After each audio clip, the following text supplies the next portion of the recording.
السلام علیکم ورحمۃ اللہ وبرکاتہ۔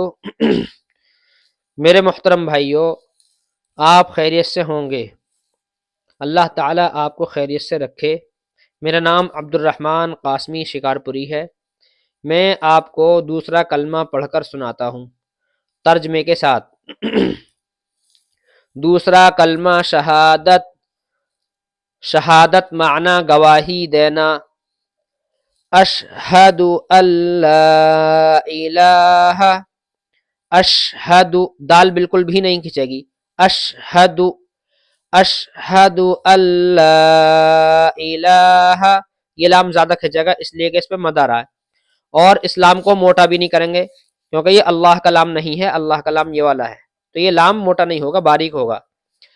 اشہد ان لا الہ الا اللہ، یہ موٹا ہوا ہے۔ اشہد ان لا الہ الا اللہ وحدہ لا شریک لہ، وحدہ بڑا ہے، وحدہ لا شریک لہ، وَأَشْهَدُ أَنَّ مُحَمَّدًا عَبْدُهُ وَرَسُولُهُ۔ ترجمہ: میں گواہی دیتا ہوں کہ اللہ کے سوا کوئی معبود نہیں، وہ اکیلا ہے، اس کا کوئی شریک نہیں، اور میں گواہی دیتا ہوں کہ حضرت محمد صلی اللہ علیہ وسلم اس کے بندے اور رسول ہیں۔